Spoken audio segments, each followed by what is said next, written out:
Good morning. Good morning ma'am. आज हम कुछ आकृतियों का अध्ययन करेंगे। ये हमारी क्या है?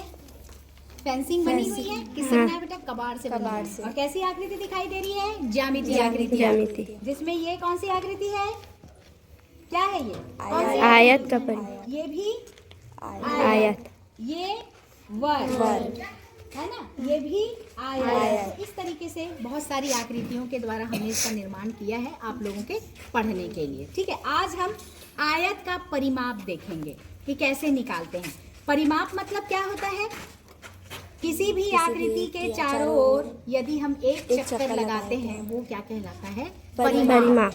मैंने कहा किसी भी आकृति, जरूरी नहीं है कि वो चतुर्भुज हो, चाहे वो त्रिभुज हो, कोई भी आकृति, उसको क्या कहते हैं? परिमाप कहते हैं। जैसे कि ये आकृति आपको दिखाई दे रही है हाँ। जिसमें ये और ये क्या है? इसकी लंबाई और ये दोनों चौड़ाई है।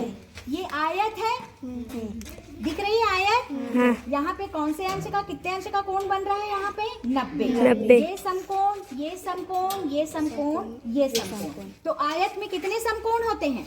4। ठीक है, ये समकोण और ये समकोण मिला के कितने अंश का हुआ? 90 90 90 90 180। और ये भी 90 90 180। तो आयत के या किसी भी चतुर्भुज के चारों कोणों का योग कितना होता है बेटा? अंतः कोणों का योग 360 अंश होता है। ठीक है, 90 90 90 और 90। ठीक, अब हमको निकालनी है इसकी परिमाप। तो इतना तो मालूम है कि यदि एक यहाँ से मैं नापना शुरू करूं तो यहाँ से लेके मैं यहाँ तक जाऊंगी, यहाँ से यहाँ जाऊंगी, यहाँ से फिर यहाँ, यहाँ से फिर यहाँ। इस तरीके से क्या हुआ? ये एक राउंड मैंने लगाया। एक राउंड में मैंने एक लंबाई, एक चौड़ाई, फिर लंबाई, फिर चौड़ाई। तो मैंने कितनी लंबाई पार की? 2 लंबाई। और कितनी चौड़ाई पार की? 2। यहाँ पे देखो, आयत का परिमाप बराबर है 2 लंबाई चौड़ाई। ठीक है, यही सूत्र है बेटा। इसी सूत्र के आधार पे इस आकृति का हम क्या निकालेंगे? परिमाप। इसमें आप देख रहे हैं सेंटीमीटर में और इंच में ये दिया हुआ है। विद्या, क्या लिखा है ये? जोर से बोलो। 60 सेंटीमीटर। तो ये एक स्केल की लंबाई कितनी बेटा? 60 है। तो चलो पकड़ो उधर से, और इधर 60। ये कितना है? यहाँ तक पकड़े रहो, उसको पकड़े रहो। हाँ, यहाँ पे लगा लिए निशान। अब चूंकि स्केल छोटी है लेकिन हम इसको नाप सकते हैं। पकड़ो उधर से, पकड़ो बेटा। 60 और ये कितना है? 25। जल्दी से खोलो। 60 और 25 कितना हुआ? लंबा। 60 और 25 85 सेंटीमीटर इसकी लंबाई।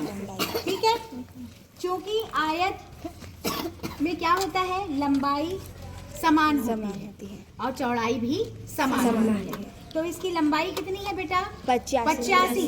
अब हम चौड़ाई देख लेते हैं। चलो बताओ बेटा कितनी है इसकी चौड़ाई? चलो देखो कितना लिखा है?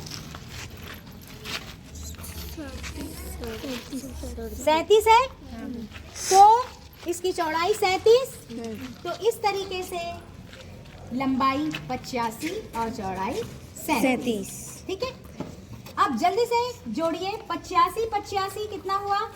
जल्दी से जोड़िए। 85 85 2 लंबाई धन 2 चौड़ाई,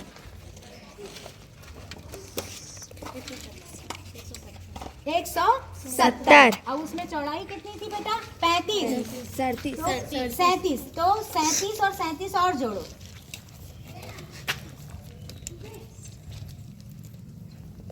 सभी बच्चे जोड़ेंगे।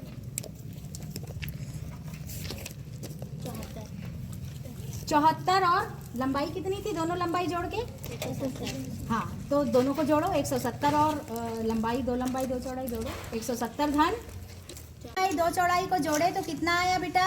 244 सेंटीमीटर। सेंटीमीटर क्या है? इसकी इकाई। ठीक है, तो इस तरीके से ये क्या हुआ? इसको नाप लिए।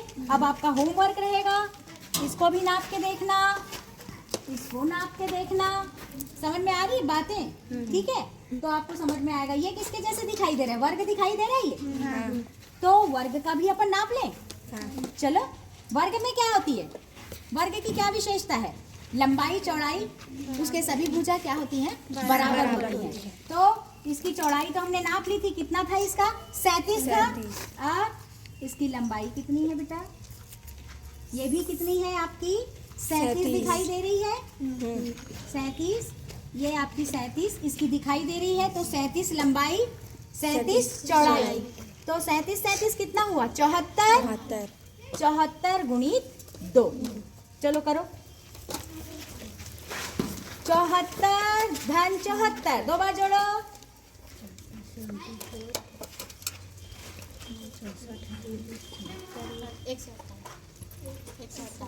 100 कितना आया सबका? देखो करके। 148 सेंटीमीटर। ठीक है, तो हमने आयत की भी लंबाई चौड़ाई निकाल लिया, परिमाप निकाल लिया, और एक वर्गाकार आकृति की भी हमने क्या निकाली? परिमाप निकाल लिया। ठीक है, अब एक चीज और पढ़ते हैं। आइए आप लोग जल्दी से यहाँ।